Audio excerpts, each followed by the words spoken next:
Alright guys, so welcome. If you're watching this on YouTube, hello as well. This is kind of a bit of a crossover casting here on Christmas Day. And rather than just kind of casting these for YouTube, I decided to do some extra content on the Twitch channel and stream these casts that would usually be for YouTube on Twitch. But I'm going to do a bit of a YouTube intro to each of them and stuff like that. So obviously, hopefully there's a little bit of a quality difference you'll realize. As in the bottom right hand side, our blue Protoss player is SOS. And in the top left-hand side, our red Terran player is Cure.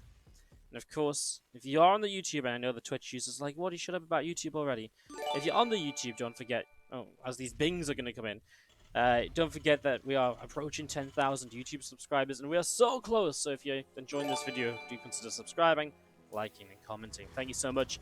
BK Rack with the 5 gifted subs. I'll read those out after the game, but thank you so very much as we get into this TvP series. So this is a best of 3. It comes from the Alpha X Pro Series Christmas Showdown.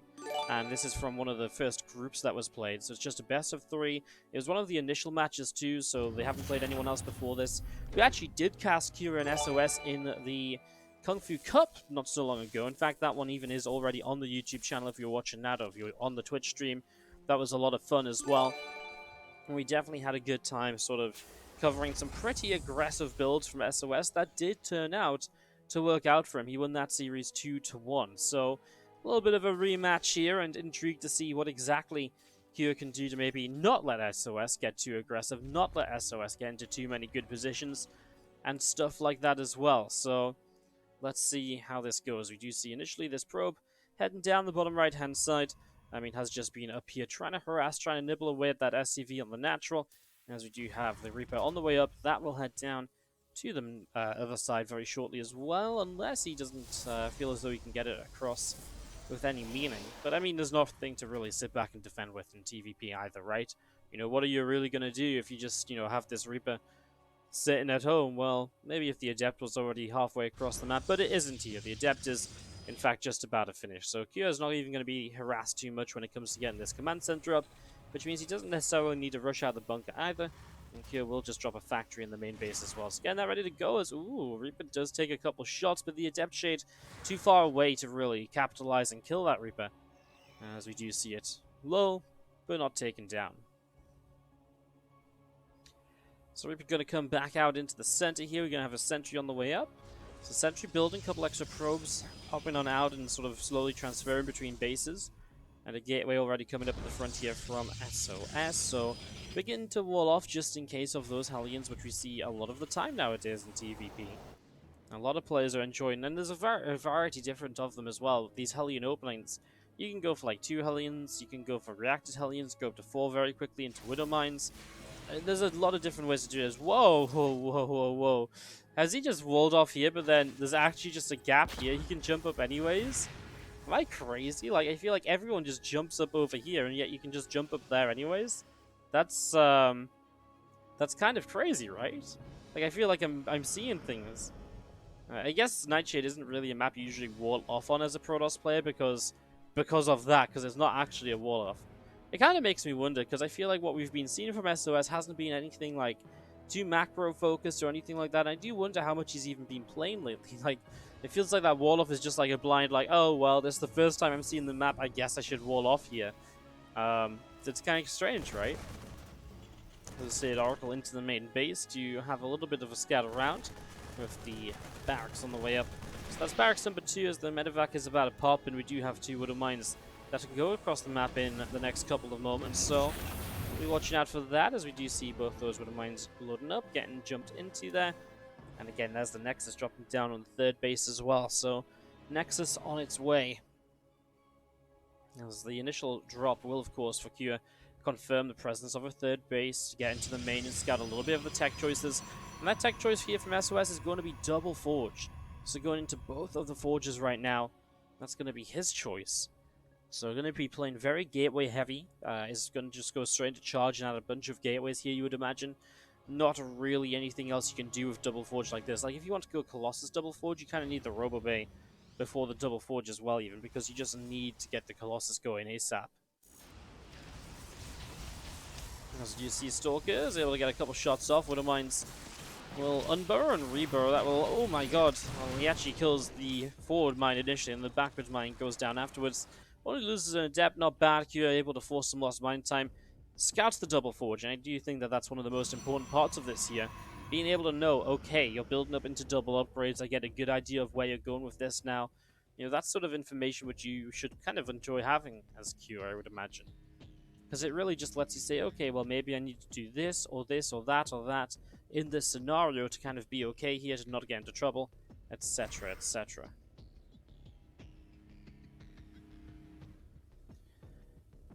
Stalker's heading into the top left-hand side, and the medevac will come down the left, so we are going to see, I mean, there's a bunker, there's marauders as well, which could go in that bunker.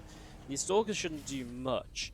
Obviously, the medevac coming across, we'll see what that can do. By the time it gets there, Stimpack is going to be kind of close.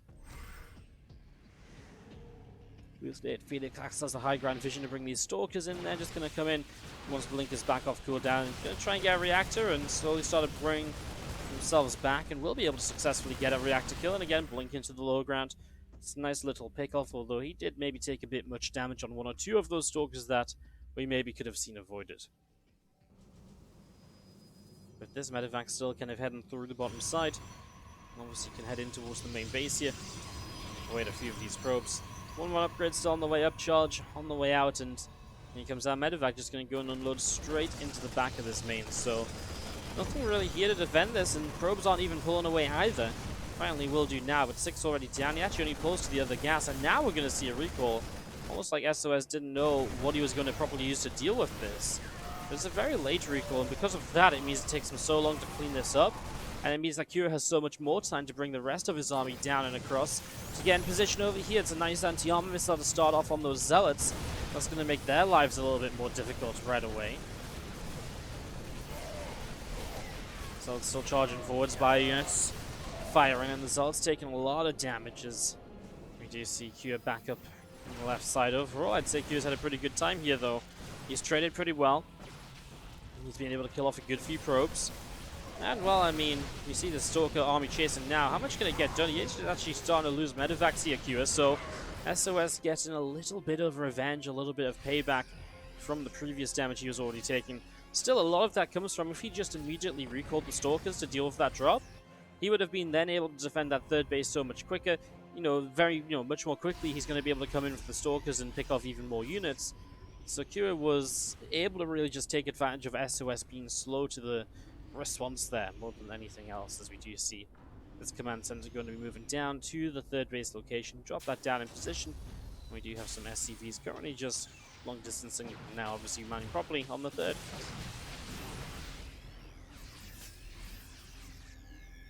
Stalkers should stop too much from happening here, as the Robo Bay going to be completing on that third base very shortly, so getting that finished up. Cannon on the way up here as well on the natural, and still just seeing a few Stalkers gathering together. Our bio army cleared down through the center, trying to catch these Stalkers, but will not be too successful. An armory, a second engineering bay on the way up, so upgrades will continue through. And as SOS makes his transition to Colossus, he has slowed down on upgrades. He has not prioritized 2-2. Instead, he's gone towards Colossus a lot faster than maybe he usually would, as initial Widow Mines here will be looking at picking away at those Zealots, which they do, and actually, before the rest of the Zealots get in front of the Stalkers, pretty much all the Stalkers go down, so every single Stalker dies here, and SOS is currently relying on what has just been a warping of Zealots, plus a couple of sentries, while the Robo-Bay will go down, so A, no more Colossus, and B, extended Thermal Lance will not be able to come up here as either, so those Colossus are pretty much nullified in terms of their use, to the point where I would even maybe say cancel the second Colossus, because I feel like that's an investment which is really not going to pay off for you right now, based on what we're currently seeing as SOS tries to blink some Stalkers in. Zealots chasing as well, Bayou just continuing to kite, and Furious continuing to open up more and more of a supply lead, thanks to the fact that he's just been able to trade very well. He's been able to slow down now SOS's production, and it's just really starting to take its toll on SOS. SOS is also only on 57 probes and hasn't been able to get onto a more sustainable, comfortable number for mining here to move up into 4 bases, etc. And that's QS 73 work, isn't it? Doesn't mean he's slightly oversaturated here or there, but You know, he's also got a 4th base now coming down in location, so he's going to be ready for that soon. The scan sees the observer, doesn't quite finish off the kill. And Kyo just rallying units across the map, still isn't really given much respect to the Colossus. I mean, he has seen them. He knew there was one, but then he killed the Robo base. He might just think, well, I don't necessarily need too much deal for the Colossus because of that. So let's see. So he just started to build a couple of Vikings. Now a second starport coming up. Maybe just feel like he didn't need those Vikings right away. But of course, at this point, it is possible that a second Robo Bay built up in the main base or somewhere, and that we're just not seeing that just yet. As you do see a few of these zealots over to the right-hand side. Rest of this bio army sitting around. Stalkers coming up the center. Nice little blink away, and we will see a Widowmine cleaned out. So Widowmine gets taken down there. And this army just heading up to the top left-hand side. There's all the Stalkers and Colossus as we do have. Stalkers going blinking into intercepting a couple of those Marauders. Widowmine blows up the first Zealot. A couple more Zealots taking some damage. Ooh, has to cancel the 4th base though. There's a nice push from SOS to be able to cancel the 4th, but I feel like he's just going to go for this here, and I don't feel like going for this is going to turn out too well for him. Especially if he fights in this more open area here where Q can kind of get us around on the army. He's a little bit choked up here, Q, and his SCV is stuck in the back a little bit. Zealots come charging forward. The couple of Vikings that are out are going to try and get to work, picking away at those Colossus. The Stalkers blinked up top, so you know the fact that Vikings are to the bottom is working out pretty okay for Q. For SOS, he's finally able to save that first Colossus, and now it took Q just a long time to actually finish targeting that Colossus down. He was targeting the War Prism for a couple of moments. He only had 2 Vikings, and in the end, Q is able to clean that up, and he will take game number 1 because of it. Because back at home, SOS, yes, he did a lot of damage here. He has no army left over, though, and he was kind of forfeit to doing something, because if he didn't do a lot of damage, he would have just died to Q push on the next few moments as he maxes out, builds up a massive bank behind it, etc. So Q able to take game number 1 of this best of 3. Terran player in the top left-hand side, this is Q from Dragon Phoenix Gaming. Taking on the Blue Protoss in the bottom right-hand side, SOS. So we're going to do Q SOS, and then we'll put it up to a vote again to see what series you guys want to watch after this. We'll just stream for like another hour and a half or something. Like I said, not a super long stream or anything today, just nice and chill, nice and easy. And yeah, that is basically going to be our plan.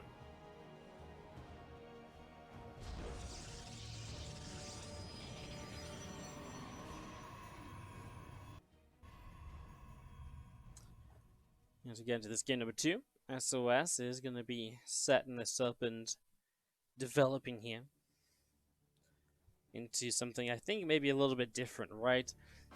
I mean, that first game was just a massacre through and through, and while he didn't really take too much damage from the first Widowmine drop or anything like that, he just got pulled apart by 1 medevac in the main and the rest of the army hitting the 3rd base, and that gave Q enough of a lead that we were never really scared for Q at any part of that last game. I mean, at some point in the big fight, maybe you're like, oh my god, like 30 SCVs have died. Then you realize that SOS's army's actually just being picked, is actually just disappeared, and he's not actually killing any of the bio units. And then, again, the game isn't really even slightly close. So, you're able to just control game 1, start through to finish. Which is why you've got to expect SOS to try and switch it up a little bit, right? Because it's not like you did anything too fancy, it's not like you did anything too crazy. So either SOS says, okay, switch it up, maybe take the momentum into my own hands early. Or, the other way of doing this for SOS is to just say, okay, well, as we go into this game number 2, we can, I can look at the last game and point out where my mistakes were and say, well, I can do better. So, it kind of comes down to what SOS believes in, right? If you can believe in himself a little bit enough to say, well, I'll just do the same, but I will do it better. I feel like that'd be really interesting to see, because like I said, SOS hasn't seemed too crazy good lately. He hasn't seemed like that super scary, terrifying player we're used to seeing SOS be. I'm not sure if he's not been practicing so much, I'm not sure. He's just one of these players you don't really hear much out of. He played for Jeddah in the China Team Championship, but then you go to the China Team Championship kind of playoffs, and did SOS really have much of an impact in that run? I mean, he played, right? Or did he not even play? I seem to remember there was actually the entire meme is that SOS showed up and didn't play a single map. Yeah, he didn't even play, so it's really hard to figure out where SOS is at right now. You know, he flies to China, doesn't even play 1 map out of 6 series for his team. Like, it's pretty crazy as this Reaper will, with a couple of Marines, push the Adept away, but then it will commit to the Shade in the main base, and that is going to be an SCV on the factory being killed off. SOS, currently no tech choice, and adding on 1 extra gate. Has a probe up here that could do something a bit sneaky as well if he wants to, because the Stalker is able to pick up 1 Marine at the front too. What is it going to be from SOS? Because he's got quite a bit of gas and he has just spent it, and it's going to be a Twilight Council. Just not super fast tech choice here from SOS, really letting that gas bank up a little bit before he really goes into this. And now we'll see what he tries to do with the Twilight Council, as we do have a Reaper of Cure going to be heading down the right-hand side of the map. So this Reaper coming down at the right, coming along to the bottom. And then we're moving around here a little bit. Twilight Council going to be finishing. A couple of Stalkers on the way up, and obviously Reaper can't get in here just yet, so it's going to be blocked to the front. Man, I mean, you come up, you're going to scout a Twilight Council, you're going to see a couple of gates and be like, well, you know, nothing too crazy, right? You know, from Cure's point of view, it's just a pretty regular kind of blink-based opener. Meanwhile, there is still 4 Stalkers across the map, though. This pylon allowing a little bit of extra warping in. And, well, SOS has done some good damage, right? Picked off a few of the Marines. He's gotten up to 4 SCV kills in total. Obviously, Stalkers will one-shot SCVs at this stage, and Marines too, so there's going to be pretty good numbers here. He will lose 1 of the Stalkers, but now there's nothing left because he kills the Marauder off, and this is just Cure kind of dying. He didn't build anything off the factory. Now, you never build a Widow Mine to help slow this down. A couple of Widow Mines would have guaranteed a couple unit kills this early in the game. And now Cure's just losing a lot of SCVs. There's 2 workers dead, and SOS's micro is so far pretty on point. And there's 2 more Stalkers show up. These SCVs are all in like red and orange health, so they're not far from going down. And 5, now 6 Stalkers, you're really in that kind of territory where Marauders aren't going to be too scary either. And is Cure just going to die to like a group of Stalkers? I mean, remember that Blink's on the way too. Oh my god, he nearly kills the natural command center. Obviously now the army makes its way down with the stim pack to be able to fight these Stalkers off. So the natural CC will survive. Cure's still with a very low unit count. I mean, as soon as this Blink finishes, Cure's life is just going to get more miserable and more difficult. This Widow Mine is actually not going to do much because he can just blink away from it and minimize any damage taken there. So here you go, Stalkers are going to just blink forward, so they're just going to go and get both the Marauders. I mean, feels like that's a little bit dangerous. You're going to start taking a lot of damage, but overall, maybe he still just has a little bit too much. More Marines dropping down, and it kind of looks as though it's going to be it, right? As these SCVs pulled in. GG for Cure, and SOS ties it up 1-1 in a game that doesn't really make a lot of sense, but it is going to go the way of SOS, and that's how he ties the series 1-1 to take us to game number 3. So welcome to game number 3, as we have in the top right-hand side our blue Terran player. It is Cure. Kind of just fell apart there in game number 2. Up against the red Protoss in the bottom left-hand side, SOS. To see how the series will wrap on up here. So, 3rd final map of the series, and obviously after this we'll cast a little bit more, a few different matches, etc. It's always interesting when you kind of see 2 players playing against each other kind of in 2 different tournaments a few days apart. Always feels like, you know, sometimes someone comes in, they're still doing the same old thing, which is kind of what Q is doing, and then SOS, he was doing a lot of Resonating Glaive builds, actually, when he was playing against Q in the other series that we cast of him lately. And here, not really any Adept builds at all, but still some attempts to be kind of aggressive early in that game number 2, of course. You know, the extra, gateway early just gave him more Stalkers than usual, and it definitely caught Cure a little bit off guard. As I do see the probe of SOS coming across the map to scout, and obviously very early in the game, so we're still not even at the point of expanding here for Cure. Just waiting for him to finish up the racks, get the Reaper on the way, get the command center started into an orbital, and of course the natural CC, start that building up as well.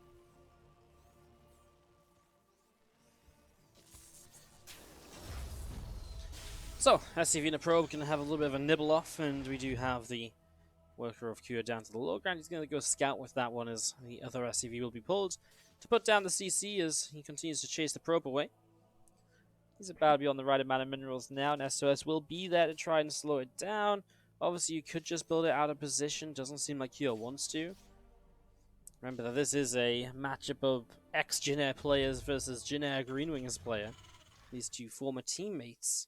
It's going to be fun to watch that kind of rivalry develop a little bit, because it's been Kyo so far has been hitting Rogue, Rogue, SOS, Maru, and all sorts of these online events, and it's been pretty Kyo-sided. He's been winning a lot of these series, so it'll be fun to follow that kind of rivalry a little bit. It'll be fun to see if Kyo does better now he's on a different team than Jin Air, or if he'll kind of get a bit worse because of maybe losing the practice partners and facilities that he has there.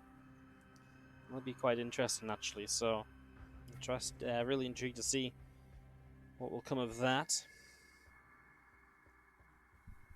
As we continue to set this up, this SCV just hanging out on the bottom, and excuse me, but the probe is continuing through to the bottom left-hand side as well, so continue to scout around. We do have the sentry on the way up. Another gateway dropping down. So this is again a gateway before any sort of tech structure, so it feels very similar from SOS to what he was doing in that second game. Second gateway, then the Twilight Council. It really is just a different timing to what you'd expect. Now, SCV from Kyo is going to build a proxied starport though, so he has plans and intentions over here to get aggressive himself. Typically, proxy starports get reactor Hellions up, get them across the map, and then you can fly them into the main really, really quickly. The other side of this is, afterwards, what do you do? Potential for a tech lab and cloak banshees. It depends a lot on what you scout. If you scout a setup that says, hey, you know, I'm going to die to cloak banshees, you build cloak banshees. If you scout a setup which is, you know, got a robo down already, probably just go into Liberator, because that's a great harassing tool. Depends if you want to try and get that starport back home or not. Let's see what Kyo will go for. Obviously, he won't have the scout in the main base as he, you know, finishes the medevac. So we'll see what his decision will be. I mean, for the moment, I'd say just a Liberator or so, because he's going into Blink, which means typically a Robo won't be far behind. He is going to start a Tech Lab, so eyes on that as we do have the Hellions into the main. Now, SOS sees this coming. He has the pile on the bottom, but he does not react to it, so well, these 4 Hellions are going to have their very own Christmas, their presents are these probes, and they're wrapping them up in blue, well, not blue flame, but in fire. So probes are having a pretty good time here, getting roasted away. Hellions are really just dealing a lot of damage there. And there's a cloak starting up, so it is going to be cloak banshees to follow up. Again, no robo yet. And of course, he might skip some corners and delay some stuff now after taking worker damage like that. Still have 3 of these Hellions on the map, so with 3 of them still on the map, there's still absolutely potential there to get back in and deal even more worker damage somewhere. So we'll be watching out for that as they start to try and run by. Just a few too many units. Blink not done to chase after those. The Hellions will just escape out through the bottom side here.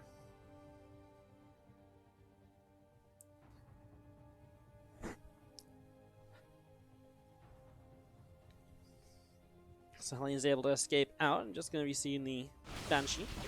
Going to be found here as well, so Cloak's going to be denied, and the first Banshee might not even get out. No, it's just the Hellions over here trying to run by again, which will force the recall. So first Banshee does get out, takes some damage as it moves towards the main. Well, it might force a couple of units. Oh, he actually turns for the sentry, doesn't get it. Pop forces the Guardian Shield at least. I mean, 6 and 2 3s, because if he went to the main, it's a gamble that there's nothing there, but obviously we can see there was nothing, so he would have got some damage done. Yeah, he kind of forces a Guardian Shield, and while the Hellions, we know that they don't scale well later into this TvP, so they dive in for the actual kill on the sentry. So in the end, he gets the sentry kill, which I'd say is not so bad. The Banshee is still alive, so at some point, could come in again and be annoying. Even at some point, just fly through the main base, get a scout, try and figure out what's going on without having to cost you a scan. It's some uses still for that Banshee, considering it doesn't have cloak, etc. Its days and true use is really somewhat short-numbered. As the 2 engineering bays drop down, and the natural going to see the starport. Going to move across towards the reactor here as well.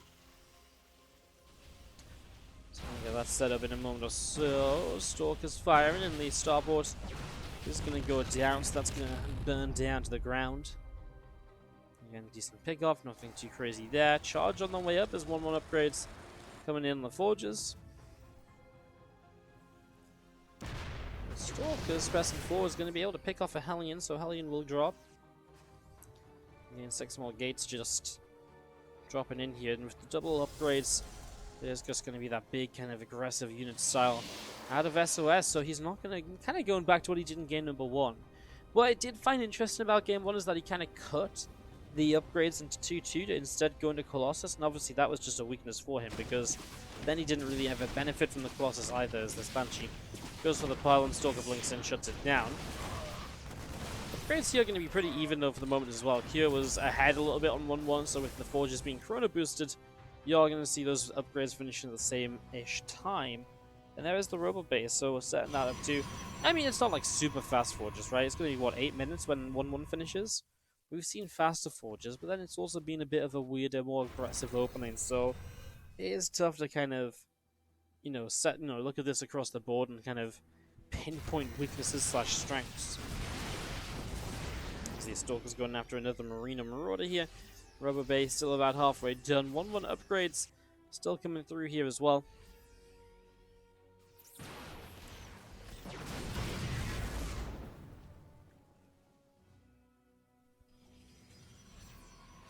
Stalker will go down to the Siege Tank.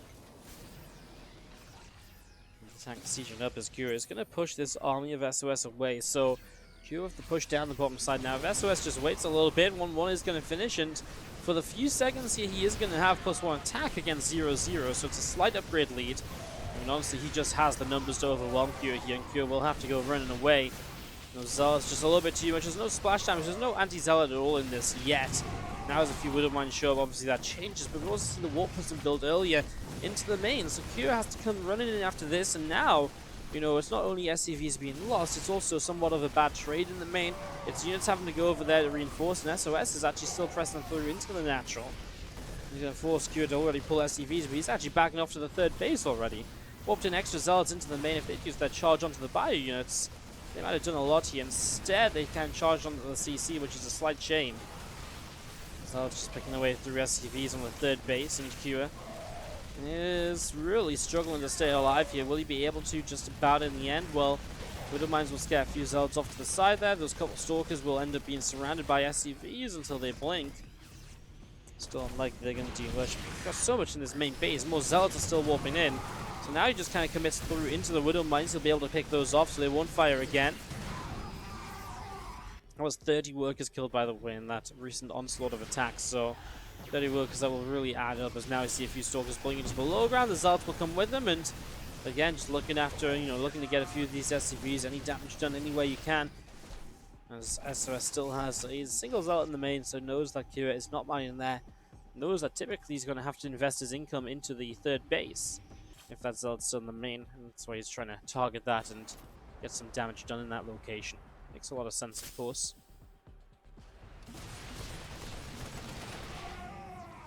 Couple Marauders and Marine able to pick off a Zealot. Still got Stalkers and a Zealot in this Warp Prism up on the top side. Viking going to get a few shots off on that.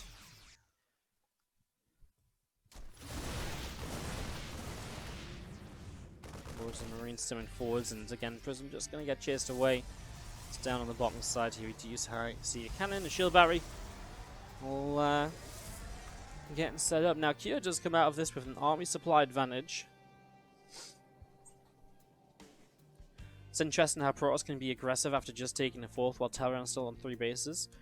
But it's kind of the way that it works, right? Because you're playing aggressively off of like a lot of gateway units. So it's not like you're teching up a lot. You're just spending all of your money on low tech units, and that's what gives you the aggressive ability. Because your units, there's a lot of them, and that's kind of where their power is. But overall, they're not like super strong, right? At some point, you still need to get these Colossus in play. And you have to take the 4th base that bit faster because of the way the Terran economy works. You can just maintain enough as the Terran player on 3 bases without needing the 4th base, so it's kind of intriguing. You're right, it is interesting how it works. It's kind of one of those nuances of SC2 where, I mean, for a long time before Legacy of the Void, Terrans had to take their 3rd base before Protoss, otherwise they were in trouble. And it's just the way the different economies work nowadays and who can afford what.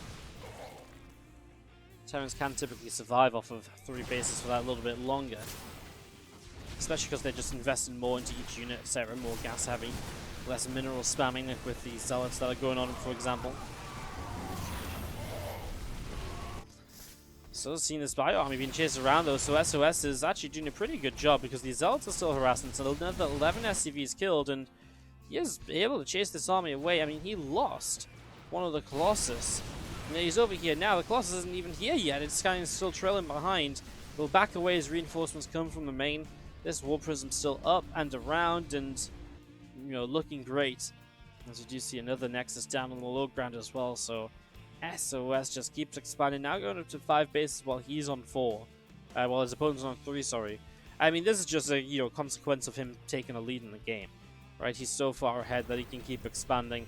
And what can Kua do other than just sit kind of back at home in 3 bases, starting to build up Vikings, trying to get into a Ghost Academy. But it is so late. 3-3 upgrades already on the way from SOS, and those, you know, that's money which Kua will still have to find spare if he wants to invest into that. Hence, you know, otherwise he will fall behind on upgrades. So it is really tough here for Kua, as we do see the army still kind of clashing in. Plus is fighting a few more Marauders going down. Stalkers here as well. Zealots are going to charge in. Fire Force going to turn those few Zealots away, and I mean, SOS still just on the 3rd. There is Zealots also over to this right side. I mean, still just warping in from that Prism in the main. SOS pulling back, taking a lot of damage on the Zealots, but they are, again, very tanky still. So, you know, they can kind of, you know, that's the point of those Zealots. They're kind of allowed to just sort of tank damage and whatever else is a bonus. As the 3rd base is about to drop down dead, we are going to see GG called, and SOS will take the series 2-1 over Kua here, wrapping up this matchup and taking that down. Again, just a quick mention, of course, if you watch this on YouTube, do consider subscribing to the YouTube channel. And if you enjoyed the video, like and comment. And thank you so much for watching.